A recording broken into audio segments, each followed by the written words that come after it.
Halo minasan, apa kabar semuanya? Semoga selalu diberikan kesehatan ya. Oke, video kali ini lanjutan dari alur cerita anime Kimi ni Todoke part 2. Yang belum menonton part 1-nya, jangan lupa ditonton dulu ya. Tidak perlu lama-lama, lanjut ke pembahasan alur cerita anime Kimi ni Todoke part 2.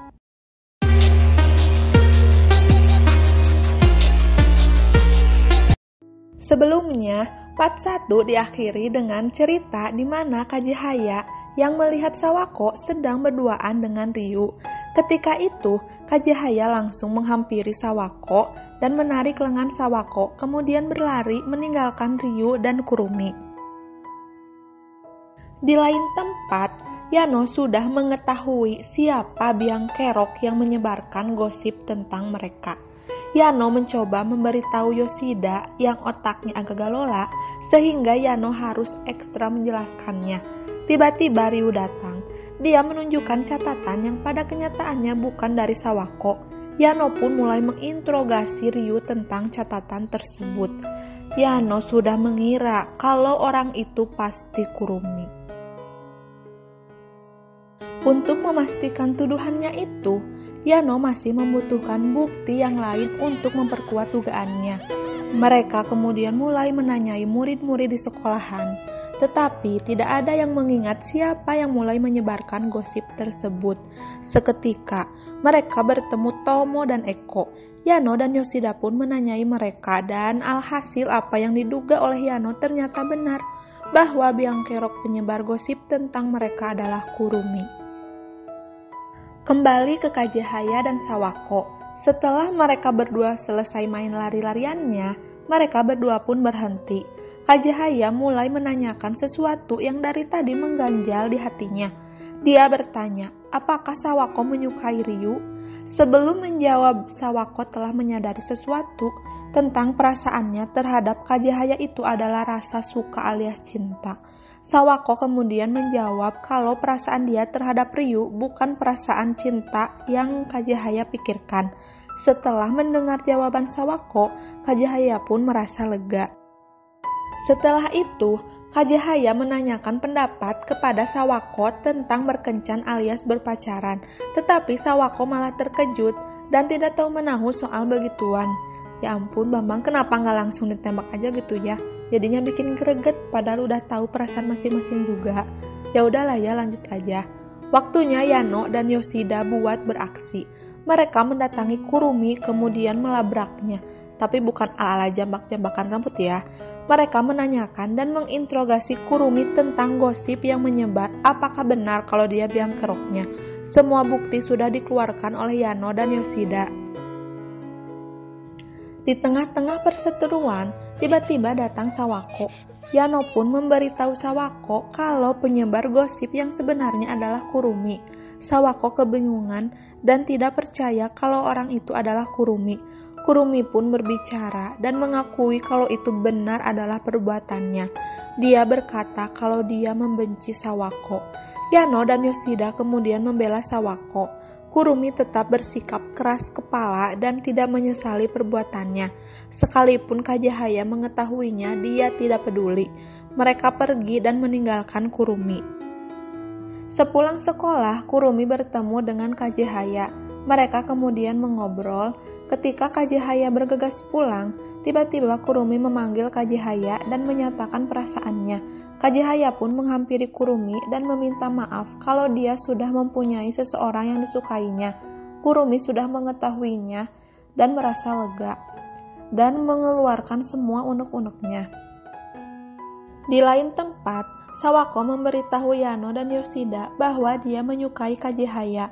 Yano dan Yoshida terlihat sangat senang mendengar hal itu. Keesokan harinya di sekolah, festival olahraga telah selesai dan kelas Sawako kalah di semua pertandingan alias tidak ada yang dapat juara pertama. Kelas Sawako pun mengadakan pesta penutupan untuk acara festival olahraga yang telah selesai. Tiba saatnya pesta penutupan, Sawako dan teman-teman sekelasnya pergi ke tempat karaoke. Seketika Kajihaya mencari Sawako, kemudian Yano memberitahu Kajihaya bahwa Sawako pergi mencari udara segar. Kajihaya pun pergi keluar dan mendapatkan Sawako sedang tertidur di tangga. Kajihaya kemudian duduk di sebelahnya Sawako. Tiba-tiba kepala Sawako tersender ke pundaknya Kajihaya. Salting lah ya. Sepulang sekolah, Yoshida mengajak Sawako dan Yano untuk menemaninya berbelanja. Yano tidak bisa ikut karena ada urusan dengan pacarnya sehingga mereka pergi berdua dengan Sawako. Yoshida memberitahu Sawako bahwa dia mau membeli sesuatu buat hadiah ulang tahun Ryu. Sesampainya, Yoshida kemudian membeli hadiah yang cocok untuk Ryu. Sewaktu perjalanan pulang, Sawako bertanya kepada Yoshida orang yang dia sukai. Sawako berpikir kalau yang disukai Yoshida adalah Ryu, tetapi dia salah besar. Ternyata yang disukai Yoshida adalah kakaknya Ryu. Sawako pun sedikit kebingungan. Setelah kembali ke sekolah, Sawako dan Yano berencana untuk menginap di rumah Yoshida. Setibanya di rumah Yoshida, Yoshida malah terlihat marah karena tiba-tiba Ryu melarang Yoshida untuk datang ke rumahnya besok atau lusa. Yano pun mengajak pergi untuk ke rumah Ryu. Tetapi ketika sampai di rumah Ryu, ternyata banyak temannya yang sedang berkumpul. Mereka sedang mengadakan pesta untuk menghibur Jo yang sudah ditolak oleh seorang cewek. Yano, Sawako, dan Yoshida akhirnya ikut bergabung dengan mereka. Ketika Ryu pergi keluar kamar ingin mengambil sesuatu, Yoshida pun ikut keluar. Sesampainya di bawah, Yoshida mengajak Ryu untuk mengobrol dan menanyakan kenapa dia marah kepadanya. Ketika di tengah-tengah obrolan mereka, tiba-tiba seseorang datang dan itu ternyata adalah kakaknya Ryu. Yoshida pun terkejut dan merasa senang, kemudian dia berlari dan memeluk kakaknya Ryu yang bernama Toru. Sawako dan Yano melihat di atas tangga. Mereka pun kemudian turun ke bawah dan memperkenalkan diri. Tadi sangka ternyata Toru datang bersama pacarnya dan berencana untuk segera menikah. Sakit nggak? Sakit lah ya. Secara Yoshida sudah menyukai Toru sejak dulu. Tetapi Toru hanya menganggap Yoshida sebagai adiknya. Dalam suasana yang canggung tersebut, Kajihaya pun mengajak semuanya untuk pulang. Yoshida yang tidak menunjukkan kesedihannya dan tetap tersenyum. Sesampainya di rumah Yoshida, Sawako dan Yano terlihat bingung bagaimana cara untuk menghibur Yoshida.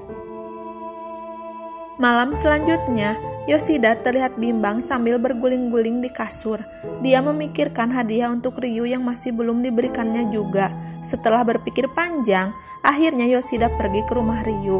Sesampainya, Ryu sedang berdiam diri di depan rumahnya, kemudian menyampaikan pesan dari kakaknya untuk Yoshida dan mengatakan hal yang menyakiti Yoshida. Mendengar apa yang dikatakan Ryu, Yoshida pun melempar hadiah yang akan diberikan kepadanya. Kemudian dia berlari. Ryu pun mengambil hadiah tersebut. Keesokannya di sekolah, Sawako dan Yano terlihat suram. Mereka memikirkan keadaan Yoshida dan mereka tidak bisa berbuat apa-apa untuk Yoshida. Sesampainya di kelas, Yoshida sudah berada di kelas. Sawako dan Yano pun menyapa Yoshida. Ketika Sawako duduk, Yano memberi catatan kecil kepada Sawako yang berisi, apabila Yoshida sudah mau terbuka dan ingin bicara, mereka harus berada di sisinya. Jam istirahat pun tiba. Yoshida pergi untuk membeli roti buat dia dan Sawako dan Yano. Setelah membeli roti, di perjalanan menuju kelas Yoshida bertemu dengan Ryu. Yoshida yang masih marah kepadanya, dia mencueki alias mengabaikan Ryu. Melihat sikap Yoshida, Ryu pun menarik lengan Yoshida. Mereka mulai bertengkar lagi. Mendengar perkataan Ryu yang menyakitkan lagi, Yoshida mulai mengeluarkan amarahnya yang terpendam. Di kejauhan, Sawako dan Yano melihat kejadian tersebut. Setelah meluapkan amarahnya, Yoshida pun pergi meninggalkan Ryu dan berlari. Kemudian berhenti di lorong, tetapi di belakang Sawako dan Yano mengikutinya. Mereka merasa khawatir kepada Yoshida. Sawako yang tidak bisa menahan kekhawatirannya kepada Yoshida, tiba-tiba dia pun menangis. Kemudian Yoshida yang melihat Sawako menangis malah ikut menangis. Akhirnya Yoshida pun meluapkan perasaannya dan mulai terbuka dan berbicara kepada Sawako dan Yano. Musim salju telah tiba. Yoshida sudah kembali akrab lagi dengan Ryu dan ujian semester telah selesai. Tetapi hanya Yoshida yang tidak lulus. Di malam Natal, Kajihaya dan temannya yaitu Jo dan Ryu akan mengadakan pesta di malam Natal. Bagi yang mau ikut, seperti biasa menulis namanya di selembar kertas yang sudah disediakan Kajihaya. Sepulang sekolah, ketika Sawako akan menulis namanya, dia teringat kalau keluarganya selalu merayakan malam Natal bersama, sehingga Sawako akan bertanya kepada ayah dan ibunya terlebih dahulu. Tiba-tiba, Kak Jahaya datang ke kelas dan melihat Sawako belum menulis namanya.